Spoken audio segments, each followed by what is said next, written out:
नाजरीन को प्रिंसिपल जियाउल्लाह खान का सलाम मोहब्बत। आज का टॉपिक है इलेक्शन आते हैं फितना भड़काते हैं। सिर्फ हंगामा खड़ा करना मेरा मकसद नहीं, सिर्फ हंगामा खड़ा करना मेरा मकसद नहीं, मेरी कोशिश है ये सूरत बदलनी चाहिए। मेरे सीने में न सही तेरे सीने में सही हो कहीं भी आग, लेकिन आग जलनी चाहिए। नाजरीन, इलेक्शन को जमहूरियत का त्योहार कहा जाता है, लेकिन आजकल कोई भी इलेक्शन करीब आता है, अक़लियतों और खास तौर पर मुसलमानों में खौफ और हरास का माहौल पैदा किया जा रहा है, क्योंकि हर इलेक्शन अपने साथ फितने का तूफान ला रहा है। इलेक्शन आते हैं फितना फैलाते हैं, नफरत, दहशत, दरिंदगी, कत्ल, गारतगरी, लूट मार और इल्जाम तराशी का बाजार गर्म किया जा रहा है। इस मौके पर अक़लियतों और खास तौर पर बिलखुसूस नर्म चारा समझे जाने वाले मुसलमानों को झूठे इल्जामात और झूठे प्रोपेगेंडा का निशाना बनाया जा रहा है। अक्सरियती तबके में हर तरह से मुसलमानों के खिलाफ नफरत पैदा करने की कोशिशें जारी हैं, ताकि इसका सियासी फायदा उठाया जा सके। लिहाजा मुल्क के किसी भी रियासत में, किसी भी राज्य में इलेक्शन हो, सोशल मीडिया पर मुस्लिम दुश्मन प्रचार शुरू हो जाता है और एक खास मिशनरी नए नए मौजूआत को उछालने में लग जाती है, और इसके बाद आईटी सेल और नफरतवादी मीडिया के दलाल और नफरत के राजनेता इस मामले को खूब भड़काते हैं। जी हां, राजनेता जो न घर के हैं न घाट के, जिनकी सियासत तो शिवसेना से अलहदगी के बाद ही खत्म हो चुकी है। इनकी असली जंग तो खानदानी है। बाल ठाकरे साहब की विरासत में इन्हें शिवसेना भी नहीं मिली और महाराष्ट्र में सीएम की कुर्सी हासिल करने का ख्वाब भी पूरा न हो सका।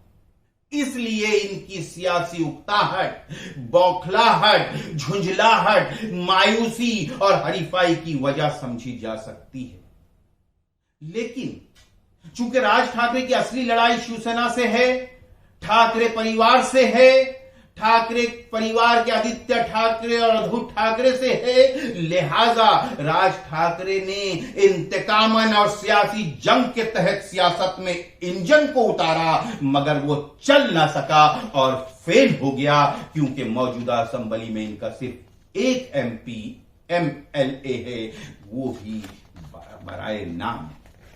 वो इंजन ड्राइवर, वो सियासतदान, वो राजनेता, वो राज ठाकरे जो हमेशा यूपी वालों को, यूपी की हुकूमत को, यूपी को बुरा भला कहता था, जिसको यूपी हमेशा एक पिछड़ा हुआ सूबा दिखाई देता था, जो कल तक यूपी बिहार वालों को गालियां दिया करता था, जिसकी इश्तियाल अंगेजी की वजह से एमएनएस के गुंडों ने कई बार उत्तर भारतीय ऑटो रिक्शा ड्राइवर, टैक्सी वालों और हॉकरों को तबाह बर्बाद कर दिया।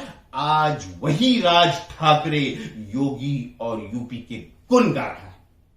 आज उसे यूपी तरक्की का मॉडल नजर आ रहा है। यह सिर्फ और सिर्फ इसलिए है कि वो फिर से राजनीति में, सियासत में, पॉलिटिक्स में अपनी मरी हुई छवि को जिंदा कर सके, खोई हुई पहचान बहाल कर सके। और शिवसेना ने जिस बीजेपी पार्टी का साथ छोड़ दिया, उस बीजेपी पार्टी से गठबंधन हासिल कर सके। लिहाजा बीजेपी पार्टी को रिझाने और अपनी तरफ आकर्षित करने के लिए मुंबई में लाउड स्पीकर पर अजान की बीजेपी की लगाई हुई आग में तेल छिड़कने का काम शुरू कर दिया। मोहब्बत के हर एक जज्बे से वो इनकार करता है, मोहब्बत के हर एक जज्बे से वो इनकार करता है, खुद नफरत है और नफरत का कारोबार करता है। दोस्तों, ये है मफाद परस्त सियासत। राज ठाकरे ने सियासी मफाद के लिए और शिवसेना से ठाकरे परिवार से इंतकाम के लिए चोला बदल दिया और बीजेपी का नफरत आमेज मॉडल अख्तियार कर लिया है। और इन सब बातों के चलते इलेक्शन बन गया है फितना और नफरत का कारोबार। लेकिन इस सारी सियासत का निशाना मुसलमान बन रहा है। जिसका किसी फरीक से, किसी पार्टी से, किसी से कोई लेना देना नहीं। ये हमारी सियासत और खास तौर पर इंतखाबी सियासत का अलमिया है कि मुसलमान इस सियासी खेल का शिकार बन जाते हैं। झगड़ा किसी का भी हो, किसी का किसी के साथ हो, बस मारा जाता है तो बेचारा मुसलमान।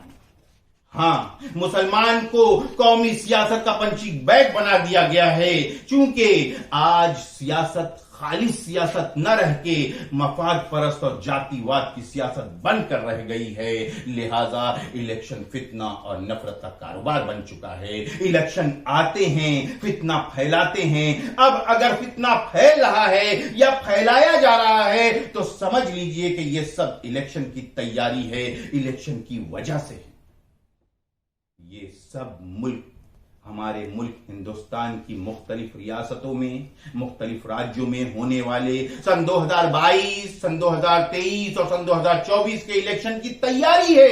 इलेक्शन में जीत हासिल करने के लिए ग्राउंड तैयार किया जा रहा है। बिलखुसूस 2024 में होने वाले महा इलेक्शन यानी लोकसभा इलेक्शन की तैयारी है।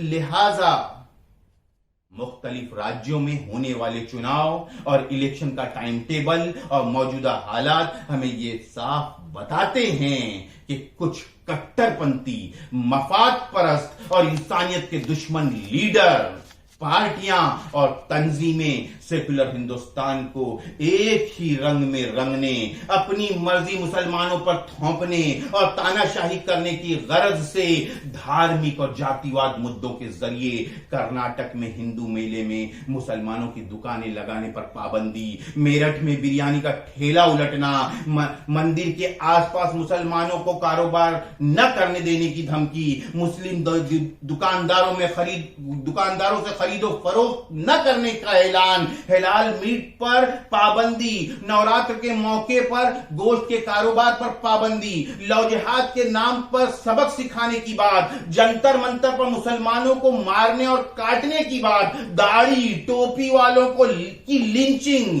मध्य प्रदेश के कॉलेज में तालिबा के नमाज पढ़ने पर हंगामा आराई, कर्नाटक के स्कूल में हिजाब पर पाबंदी, उत्तराखंड सरकार का यक्सा सिविल कोड का शोशा, दिल्ली में हज हाउस की तामीर की मुखालिफत, राजस्थान, गुजरात और उत्तर प्रदेश में मस्जिदों के सामने इश्तियाल अंगेज नारेबाजी और महाराष्ट्र में मस्जिदों से लाउड स्पीकर हटाने की मांग जैसे मुद्दों पर जगह जगह शरंगेजी की जा रही है, भड़काऊ भाषण हो रहे हैं, आग उगली जा रही है, मुस्लिम औरतों की इस्मत दरी की खुलेआम धमकियां दी जा रही है, मुस्लिम मुआशरे के खिलाफ जहर अफशानी की जा रही है और कश्मीर फाइल जैसी फिल्मों के जरिए नफरत आमेज माहौल की आग को इलेक्शन के टाइम टेबल के मुताबिक भड़काए रखने की कोशिशें जारी है। ये सब के सब वाकयात, हादसा और स्टंट मंसूबाबंद तरीके से इलेक्शन में अपनी ताकत का मुजाहरा करने,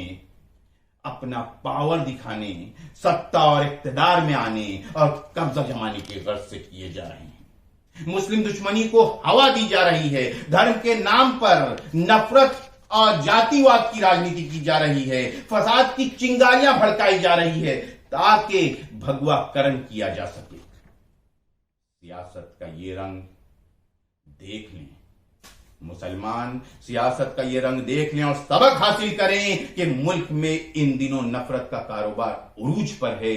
दरअसल ये सब इंतखाबी सियासत का अलमिया है, भगवाकरण की कोशिश है। वोट बैंक समझा जाने वाला तबका, नरम चारा मुसलमान इनका टारगेट है। लिहाजा मुसलमानान हिंद को सब्र तहम्मुल से, फिरका परस्ती से परे, इज्तिमाइयत से, बाहम इत्तेहाद और इत्तेफाक के साथ सर जोड़कर मशवरे से, मुतफक्का राय से लाहे अमल तैयार करना होगा, सुलझे जहन से फैसला करना होगा, तय करना होगा कि अब की बार किसकी सरकार और इलाकाई सतह पर कौन सा उम्मीदवार। न समझोगे तो मिट जाओगे हिंदी मुसलमानों, न समझोगे तो मिट जाओगे हिंदी मुसलमानों, तुम्हारी दास्तां तक भी ना होगी दास्तानों में।